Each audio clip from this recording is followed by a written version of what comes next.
DGP के आदेश के बाद पूरे हरियाणा में ऑपरेशन क्रैकडाउन चलाया जा रहा है। इस संदर्भ में गुरुग्राम पुलिस लगातार प्रभावी कार्रवाई कर रही है। बात करें तो 5 नवंबर से 15 नवंबर तक गुरुग्राम पुलिस ने 100 से ज्यादा अपराधियों की जेल की सलाखों के पीछे पहुंचा दिया है, जिसमें हत्या के प्रयास, फिरौती जैसे संगीन अपराधी जो है वो शामिल है। वहीं बात करें तो गुरुग्राम पुलिस का साफ और सीधा संदेश है कि अपराधी शहर छोड़ दें, नहीं तो उन्हें जेल की सलाखों के पीछे पहुंचाया जाएगा।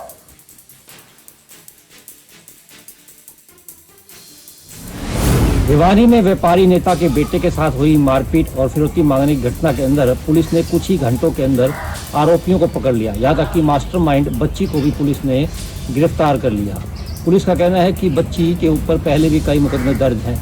आपको बता दें कि बच्ची ने कान पकड़ करके माफ़ी मांगी है और कहा है कि आगे से वो ऐसी गलती नहीं करेंगे। पुलिस का कहना है कोई भी संगठित अपराध इस प्रकार से करेगा तो उसके खिलाफ सख्त से सख्त कार्रवाई की जाएगी। भिवानी में इसका ताज़ा उदाहरण देखा भी गया है। जनता टीवी के लिए भिवानी से दीपक मुटेजा। नमस्कार दोस्तों, इस वक्त हम आपको जुलाना की बड़ी खबर से रूबरू करवा रहे हैं। जैसा कि आपको पता है कि दिल्ली लाल किले में जो बम ब्लास्ट हुए थे, उसके बाद से पूरे हरियाणा की पुलिस जो है रेड अलर्ट पर थी। उसी बात को लेकर जो है जुलाना थाना प्रभारी भी जो अपनी टीम को लेकर जुलाना से जो रोहतक का जो बीच का जो नाका पड़ता है उसके ऊपर गश्त कर रहे थे और आने जाने वाले हर वाहन की चेकिंग की जा रही थी। उसी दौरान जो है एक काले रंग की जो है एक गाड़ी आई, जिसको रुकवाने का इशारा पुलिस द्वारा किया, लेकिन उन्होंने गाड़ी नहीं रोकी। पुलिस को देखकर वो वापस मुड़कर भागने लगे तो पुलिस थाना प्रभारी ने जो है उनका पीछा किया और इस दौरान जो है उनको रखवाने के लिए थाना प्रभारी जुलाना ने एक हवाई फायरिंग भी करना पड़ा। जी हाँ, हवाई फायरिंग करने के बाद युवकों ने गाड़ी रोकी और उसके बाद थाना प्रभारी ने गाड़ी और युवकों को अपनी हिरासत में लेकर जुलाना थाना में पहुंचे और वहां आकर गाड़ी की जो तलाशी ली गई, तो हालांकि गाड़ी में किसी तरह का कोई हथियार या किसी तरह की संदिग्ध वस्तु नहीं मिली, लेकिन उसके बाद जो है उनको हिरासत में लाकर उनकी जो युवाओं की जो पूछताछ की ताकि इनका पिछला बैकग्राउंड क्या है, इनके ऊपर किसी का तरह का कोई आपराधिक मामला दर्ज तो नहीं, इस बात को लेकर जो है उनकी पूरी तहकीकात की और देर रात तक जो उनकी छानबीन चली और छानबीन में पता चला कि युवक सिर्फ कुछ शराब का ही नशा कर रहे थे, लेकिन उनके पास किसी तरह की कोई हथियार उनका नहीं था और उनकी कोई ऐसी मंशा नहीं पाई गई, जिसके बाद जो है पूछताछ के बाद युवकों को छोड़ दिया गया और गाड़ी का चालान काटा गया। जनता टीवी के लिए जुलाना से विजेंद्र सिंह। फरीदाबाद की अल्फला यूनिवर्सिटी पर लगातार जो है वो कार्रवाई अब होती हुई नजर आ रही है। आज सुबह करीब 5 बजे से ही जो है वो कहीं ना कहीं 25 ठिकानों पर ईडी की टीम ने एक साथ जो है वो छापेमार कार्रवाई की है, जिसमें से अल्फला यूनिवर्सिटी शामिल है। दरअसल आपको बता दें, लगातार अल्फला यूनिवर्सिटी से जिस तरीके से टेररिस्टों के जो तार यानी कि आतंकवादियों के जो तार जुड़ते हुए नजर आ रहे हैं, उसके बाद से एकाएक जो है वो अल्फला यूनिवर्सिटी के खिलाफ कार्रवाई की जा रही है। और आज ईडी की जो टीम है वो अल्फला यूनिवर्सिटी पहुंची है, जहां पर जो है वो कहीं ना कहीं लगातार कार्रवाई करते हुए जो भी एडमिनिस्ट्रेटिव के जो ब्लॉक्स है उनको जो है वो ब्लॉक किया गया है, क्योंकि तमाम दस्तावेज उसी ब्लॉकों के अंदर रखे हुए हैं। ऐसे में उन ब्लॉकों को जो है वो पूरी तरीके से ईडी टीम ने जो है वो ब्लॉक कर दिया है, ताकि दस्तावेजों के साथ कोई छेड़छाड़ ना कर सके, क्योंकि लगातार एकाएक जो है वो अब कार्रवाई जो अल्फला यूनिवर्सिटी के खिलाफ की जा रही है ईडी की तरफ से। उसके जो है वो कहीं ना कहीं फंड और उसकी मान्यता के साथ साथ अन्य तमाम जो है वो दस्तावेजों की जांच यहाँ पर ईडी विभाग करता रहा। पूरी तरीके से आपको बता दें, इससे पहले भारतीय विश्वविद्यालय संघ की ओर से जो है वो इनकी सदस्यता को जो है वो पहले ही अल्फला यूनिवर्सिटी की सदस्यता को रद्द कर दिया गया था और उसके बाद जो है वो लगातार जो है वो राजस्व विभाग की तरफ से भी एक पैमाइश इसकी जमीन को लेकर कराई गई, जहां पर अवैध कंस्ट्रक्शन पाए जाने पर तोड़फोड़ की कार्रवाई भी किसी भी समय अल्फला यूनिवर्सिटी के ऊपर हो सकती है। और इसके साथ साथ अब ईडी की कार्रवाई लगातार जो है वो कहीं ना कहीं चल रही है। 25 ठिकानों पर एक साथ सुबह 5:15 पर यह कार्रवाई जो है वो शुरू की गई थी। करीब 6 गाड़ियां फरीदाबाद की अल्फला यूनिवर्सिटी भी पहुंची है। लगातार ईडी की 6 गाड़ियां पिछले जो है वो सुबह 5 बजे से ही लगातार जो है वो यूनिवर्सिटी कैंपस के अंदर बनी हुई है। लगातार जो छानबीन जो है वो कहीं ना कहीं की जा रही है। अब तक जो है वो आतंकवादी जो है वो घटनाओं से संबंधित मामले में कई लोगों को एनआईए और टीम की तरफ से जो है वो गिरफ्तार किया गया है। 100 से ज्यादा लोगों से अब तक पूछताछ की जा चुकी है और लगातार तमाम तारों को जो है वो कहीं ना कहीं जोड़ने की कोशिश पूरे मामले से की जा रही है, क्योंकि डॉक्टर मुजम्मिल, डॉक्टर शाहीन और इसके अलावा जो है वो उमर मोहम्मद की बात की जाए या उसके असिस्टेंट की बात की जाए, तमाम लोगों के नाम अब तक अल्फला यूनिवर्सिटी सामने आए हैं। और लगातार ईडी की जो कार्रवाई है वो कहीं ना कहीं जिस तरीके से चल रही है, जांच पूरी होने के बाद पता चलेगा कि आखिर जो फंडिंग हो रही थी वो आखिर अल्फला यूनिवर्सिटी के लिए कौन कर रहा था और ये फंडिंग कहाँ और किस किस को जो है वो इस्तेमाल की जा रही थी। फरीदाबाद से जनता टीवी के लिए मुकेश राजपूत। जींद के नए बस स्टैंड के पास कूड़े में आग लगने की वजह से 11,000 हाई वोल्टेज की जो केबल है वो जलकर राख हो गई। इसकी सूचना आमजन ने डायल 112 के माध्यम से पुलिस को दी। मौके पर पुलिस पहुंची और पुलिस ने फायर ब्रिगेड की गाड़ियों को भी बुलाने का काम किया। बड़ी कड़ी मशक्कत के बाद आग पर काबू पाया गया। जिस तरीके से जानकारी मिली है कि जो 11,000 की हाई वोल्टेज का जो कनेक्शन था वो जींद के बायोगैस प्लांट से था और केबल के ख़राब होने से आज पूरा दिन बायोगैस का जो प्लांट है उसका काम ठप रहेगा, क्योंकि जो बिजली की सप्लाई का जो मेन ऑप्शन था वो उसी केबल से था।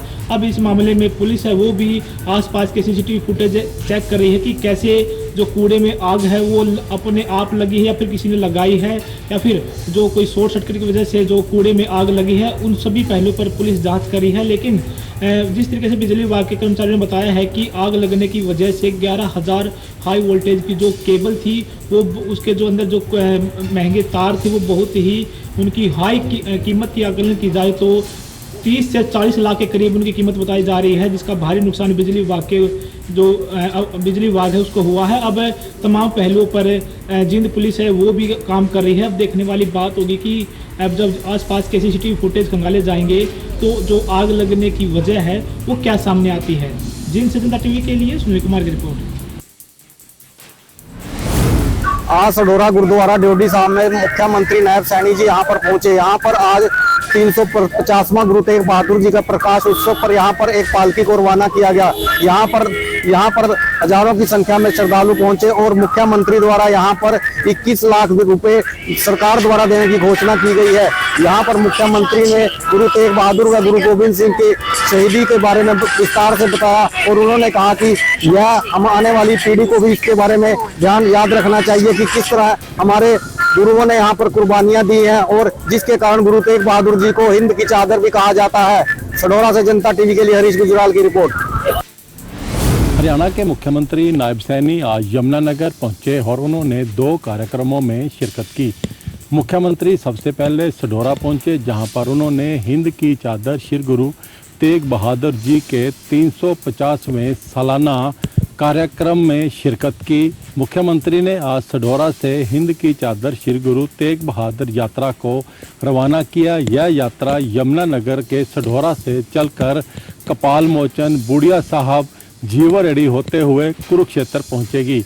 इससे पहले मुख्यमंत्री ने गुरुद्वारा साहब में माथा टेका और उपस्थित श्रद्धालुओं को संबोधित किया। मुख्यमंत्री ने अपने संबोधन में श्री गुरु तेग बहादुर जी के बलिदान को लेकर काफ़ी व्याख्यान किया। उन्होंने बताया कि देश और धर्म के नाम पर किस तरह श्री गुरु तेग बहादुर जी ने अपनी शहादत दे दी थी। वहीं मुख्यमंत्री दूसरे कार्यक्रम में यमुनानगर के कलेसर नेशनल पार्क पहुंचे, जहां पर उन्होंने मुख्य द्वार का उद्घाटन किया। हरियाणा के मुख्यमंत्री नायब सिंह सैनी ने आज यमुनानगर स्थित कलेसर राष्ट्रीय पार्क में नए जंगल सफारी ट्रैक और मुख्य द्वार का उद्घाटन किया और मुख्यमंत्री ने जंगल सफारी का भी आनंद लिया। वह कलेसर राष्ट्रीय पार्क में सफारी पर जाने वाले पहले मुख्यमंत्री बने। कलेसर राष्ट्रीय पार्क हिमाचल की शिवालिक पहाड़ियों से सटा हुआ है और पूरे 11,570 एकड़ में यह पार्क फैला हुआ है। मुख्यमंत्री ने जंगल में 9 किलोमीटर की जंगल सफारी का भी आनंद लिया। इसके बाद मुख्यमंत्री ने एक जनसभा को संबोधित किया। अपने संबोधन में मुख्यमंत्री ने बताया कि खालसा कॉलेज की 350 के करीब विद्यार्थियों ने जहां पर पौधारोपण किया है। उन्होंने कहा कि यह सारा कार्यक्रम श्री गुरु तेग बहादुर हिंद की चादर को पूर्ण रूप से समर्पित है। उन्होंने जानकारी देते हुए बताया कि इस जंगल का नाम भी श्री गुरु तेग बहादुर जी के नाम पर रखा गया है। मुख्यमंत्री ने बताया कि यमुनानगर में एक बहुत ही बड़ा हॉस्पिटल बनाया जा रहा है, जिसका नाम श्री गुरु तेग बहादुर जी के नाम पर रखा गया है। उन्होंने जानकारी दी कि कुरुक्षेत्र से लोहगढ़ तक वीर बंदा बैरागी, वीर बंदा बहादुर के नाम पर इस सड़क का नाम रखा गया है। उन्होंने कहा कि भारतीय जनता पार्टी की सरकार सभी गुरु, पीर, पैगंबर और महात्माओं का सम्मान करती है। मुख्यमंत्री ने जानकारी देते हुए बताया कि 25 नवंबर को देश के यशस्वी प्रधानमंत्री श्री नरेंद्र मोदी हिंद की चादर श्री गुरु तेग बहादुर के 350वें शहीदी वर्ष के उपलक्ष्य में एक बहुत ही बड़े कार्यक्रम को संबोधित करेंगे। हरियाणा के खाद्य एवं आपूर्ति मंत्री राजेश नागर ने मंगलवार को विभाग के अधिकारियों के साथ समीक्षा बैठक की। इस बैठक में राजेश नागर ने तमाम अधिकारियों को ये निर्देश दिए हैं कि इस बार धान खरीद में जो गड़बड़ी के आरोप लगे हैं उन तमाम मामलों की जांच की जाए। इसके साथ ही राशन डिपो के मामले में भी कई तरह की शिकायतें मंत्री को मिल रही थी। इसके चलते विभाग के अधिकारियों को निर्देश दिए हैं कि जल्द से जल्द तमाम डिपो पर जो सीसीटीवी कैमरे हैं वो लगवाए जाना सुनिश्चित किया जाए। काबिले गौर है कि इस बार हरियाणा की कई मंडियों में धान की खरीद में गड़बड़ी के और गलत गेट पास बनने के आरोप लगे थे। इसके बाद आज विभाग के अधिकारियों के साथ खाद्य एवं आपूर्ति मंत्री राजेश नागर ने समीक्षा बैठक की है और जरूरी दिशा निर्देश अधिकारियों को दिए हैं।